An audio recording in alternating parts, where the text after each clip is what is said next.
Assalamualaikum warahmatullahi wabarakatuh.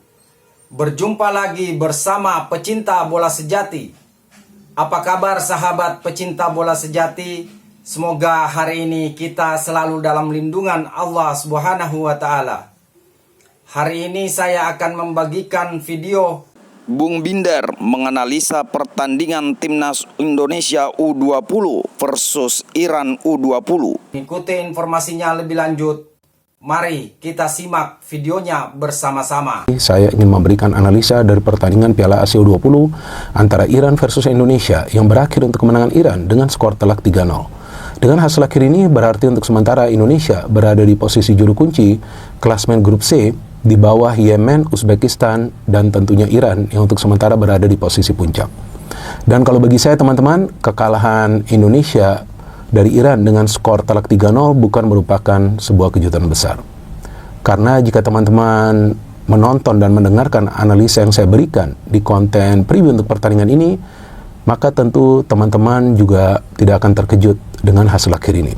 Karena saya menjelaskan di konten tersebut bahwa mayoritas materi pemain yang berada di skuad Timnas Indonesia U20 ini tidak sesuai dengan standar Asia. Artinya tentu mereka akan kesulitan untuk bisa memberikan perlawanan kepada para pemain Iran. Dan juga saya sudah jelaskan bahwa mayoritas dari para pemain yang berada di dalam skuad sebetulnya tidak mendapatkan menit bermain yang cukup di klub mereka masing-masing. Jadi tentu akan sulit bagi mereka untuk bisa bermain dengan tenang karena mereka tidak terbiasa bermain di sebuah pertandingan yang besar. Apalagi sekarang ini adalah level Asia. Dan ternyata itulah yang terjadi. Karena para pemain kita tampak jelas kesulitan untuk bisa memberikan passing-passing yang akurat. Bukan berarti tidak ada passing yang akurat, ada juga passing yang akurat, tetapi lebih banyak passing yang tidak akurat. Dan yang kedua, lebih sering kalah duel one-on-one dengan para pemain Iran. Dan yang ketiga, kemasukan gol dengan cara yang sama. Belum lagi kesulitan bagi para pemain untuk bisa mengambil keputusan pada momen yang pas. Tapi memang ada satu sisi positif dari para pemain Timnas Indonesia U20, yaitu fighting spirit mereka. Artinya walaupun mereka sudah tertinggal dengan skor 3-0, ya para pemain masih fight, masih coba untuk minimal mencetak 1 gol. Tapi bermain ngotot saja ya gak cukup di sebuah pertandingan level Asia. Yang diperlukan adalah permainan dengan mengandalkan visi. Dan itu yang tidak kelihatan dari para pemain Timnas Indonesia U20. Karena kalau menurut hemat saya, tampaknya para pemain Timnas Indonesia U20 tidak memahami apa yang harus mereka lakukan di atas lapangan. Maka itu pada saat mereka menguasai bola, mereka kadang-kadang terlambat memberikan passing, dan kadang-kadang terlalu cepat memberikan passing.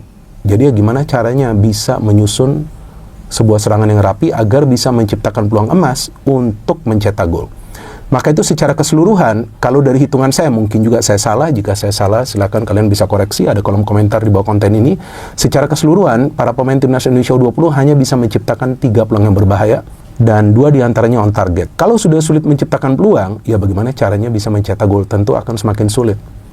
Kecuali memang 1 peluang langsung gol. Tapi kan sulit juga ya bagi para pemain kita yang memang kita tahu punya kelemahan dalam melakukan finishing. Pada saat Jens Slaven tidak mendapatkan suplai bola, gimana caranya dia bisa mencetak gol? Walaupun faktanya Jens Slaven lah yang menggendong Timnas Indonesia U20 di babak kualifikasi Piala Asia. Padahal sepengetahuan saya, support dari PSSI sudah lebih dari cukup.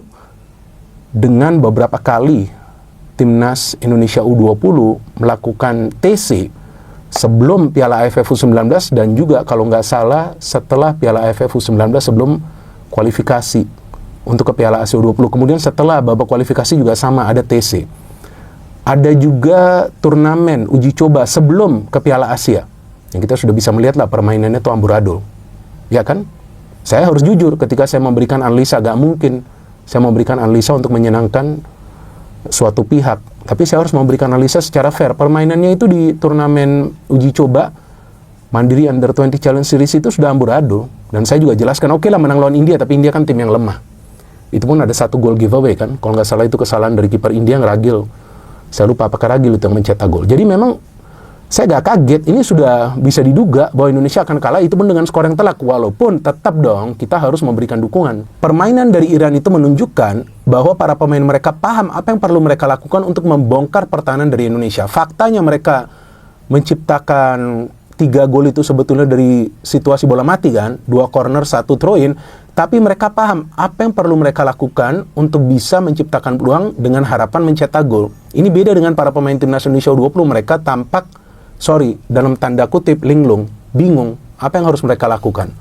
Ngotot, ya boleh ngotot, tapi kehilangan bola.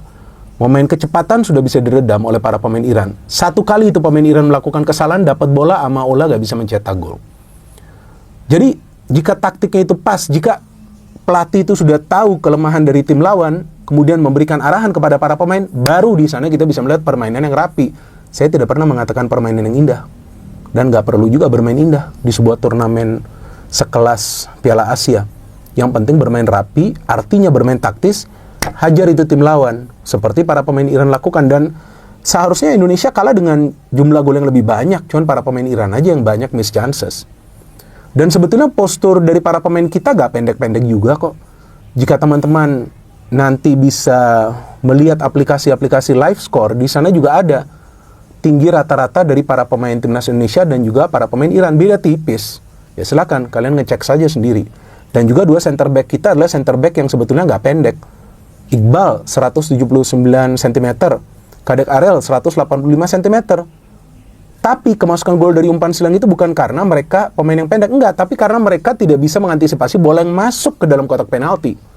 Karena sebetulnya di dunia banyak juga center back yang sebetulnya tidak tinggi. Lisandro Martinez membawa Argentina menjadi juara dunia walaupun dia tidak selalu bermain, tapi sekarang dia selalu bermain.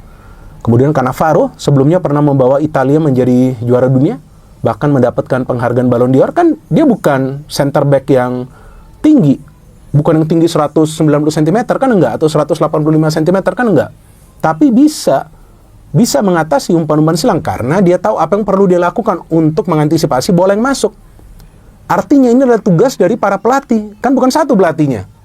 Ada Indra Safri, ada Kurniawan, ada juga Bima Sakti, dan kalau nggak salah, nih saya lupa, Eko Purjanto kalau nggak salah ya. Saat lagi pelatihnya lupa saya. Nah artinya ini ada banyak pelatih. Masa sih nggak bisa kasih arahan kepada para pemain? Sekali udah kemasukan gol umpan silang, coba jaga umpan silang lagi. Dan itu golnya dari para pemain Iran bukan mereka berdiri diam gini terus bola datang mereka sundul. Enggak. Tapi mereka melakukan pergerakan. Baru kemudian mereka menyundul bola. Sedangkan para pemain timnas Indonesia U20 itu tidak bisa bahkan dari corner itu melompat lebih dulu atau pada timing yang pas untuk mengantisipasi bola itu yang masuk. Ya gimana caranya mau bisa mengatasi umpan-umpan silang? Gol yang kedua juga sama kan seperti itu, bola masuk pemainnya dikasih tendangan salto. Nggak ada tekanan yang diberikan oleh para pemain timnas Indonesia U20. Gol ketiga sama, umpan ke tiang jauh.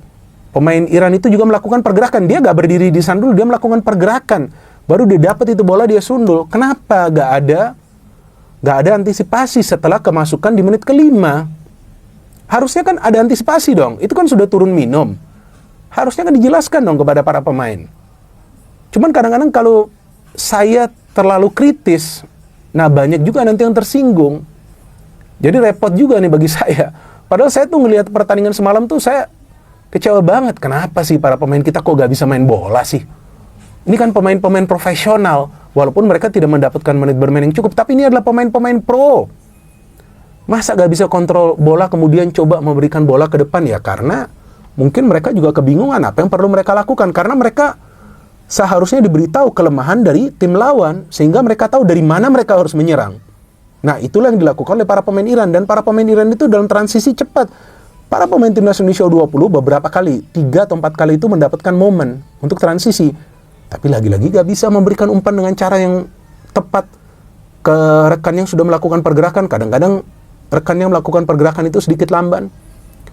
Tapi kan ini adalah pertandingan pertama. Yang saya harapkan dengan kekalahan ini akan ada evaluasi dari Indra Safri kepada para pemain. Kok bisa melakukan 3 kesalahan koordinasi lah pada saat umpan silang itu masuk kan. Iqbal itu membelakangi loh pemain Iran pada saat dia mencetak gol pertama. Kok bisa seperti itu? Dia kan defender di tengah itu. Dan mainnya juga dengan formasi 4-3-3. Artinya Donitri dan Buffon itu bermain lebih ke belakang. Pada saat Donitri dan Buffon di babak pertama ya. Kalau babak kedua mereka sudah main sedikit tinggi. di babak pertama bermain sedikit rendah, ya sulit bagi mereka untuk bisa ikut terlibat dalam proses transisi karena mereka harus memulai serangan itu dari belakang. Donitri bahkan sekali bagus juga tuh, dia melakukan haluan di dalam kotak penalti. Ini pemain yang bagus. Jadi memang saya mengatakan tadi mayoritas para pemain yang berada di dalam skuad ini tidak memenuhi standar level Asia, tapi ada beberapa pemain yang memang mainnya bagus. Tapi secara individu gak bisa seperti itu. Nih kalau sudah level Asia seperti para pemain Iran, lihat yang mencetak gol tidak selalu striker kan, bahkan ada defender mereka yang mencetak gol, bahkan ada pemain pengganti yang mencetak gol karena teamwork, karena taktiknya jalan. Nah artinya yang menjadi persoalan ini taktik. Indra Safri adalah pelatih yang bagus karena terbukti sebelumnya dia mendapatkan beberapa gelar. Ya kan, pada saat menjadi pelatih dari timnas Indonesia di level U19 dan juga U22 kan, sebelumnya di SEA Games mendapatkan medali emas. Tapi sebelumnya di Asian Games juga kan permainannya